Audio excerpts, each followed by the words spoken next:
모두 아시는 것처럼 어제가 133주년 노동절이었습니다. 그런데 안타깝게도 어제 건설 노동자 한 분께서 정권의 노조 탄압에 항의하시면서 분신하셨습니다.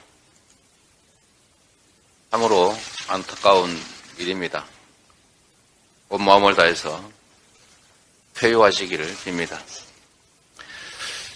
지금까지 정부가 건설 노조를 상대로 압수수색 13차례, 15명 구속, 소환조사 950명 이렇게 조사했다고 합니다.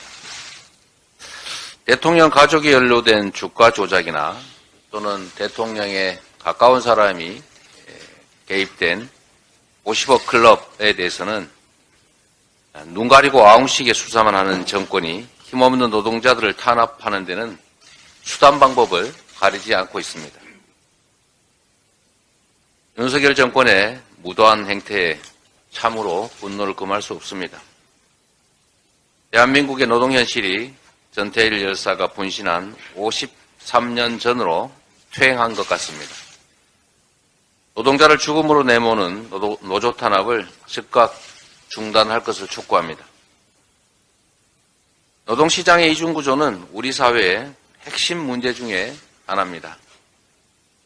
전체 임금 노동자의 약 17%인 350만 명이 파견, 용역 같은 간접 노동자들로 추정된다고 합니다.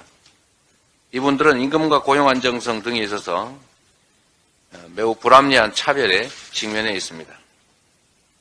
특히 구조적으로 불안정한 간접 고용 노동자들의 지위를 악용하는 중간 착취는 노동시장 왜곡을 더욱 심화시키는 주범입니다.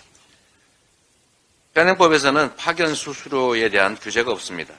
이로 인해서 파견업체들이 각종 명목으로 관리 비용을 과다하게 책정해도 재계약과 고용 승계에 압박을 받는 간접 고용 노동자들은 이 일을 제기하기가 어렵습니다.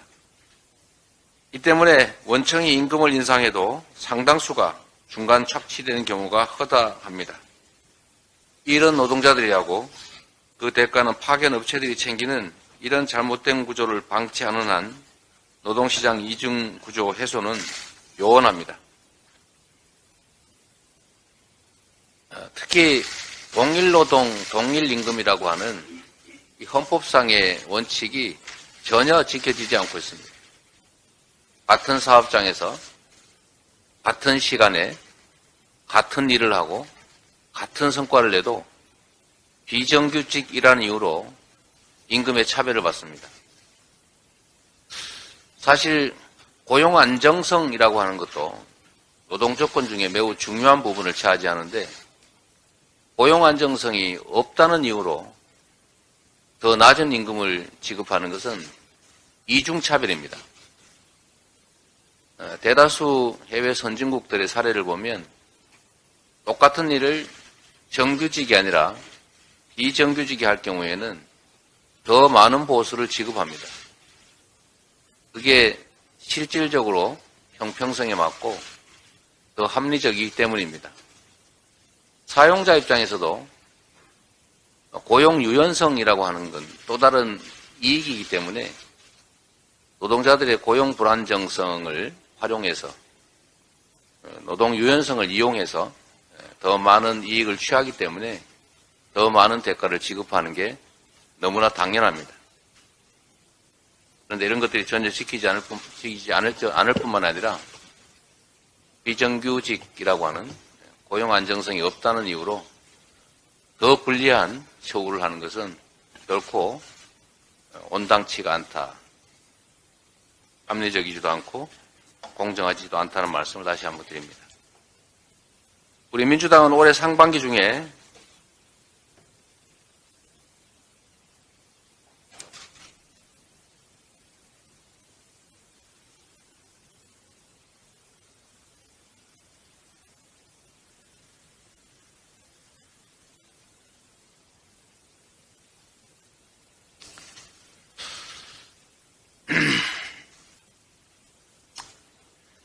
우리 민주당은 올해 상반기 중에 중간착취 방지법을 처리하겠습니다.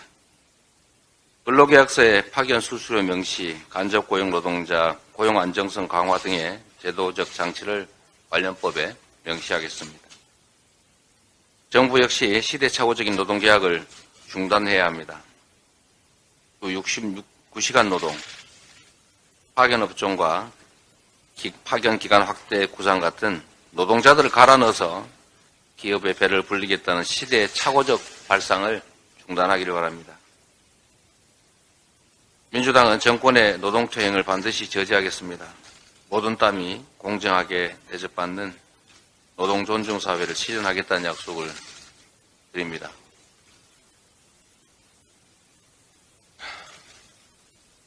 조금 전에 분신하신 노동자께서 운명하셨다고 합니다.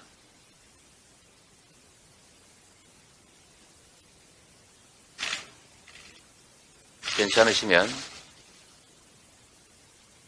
잠시 명복을 비는 묵념을 잠깐 할까 하는데 괜찮겠죠? 모두 일어서 주시면.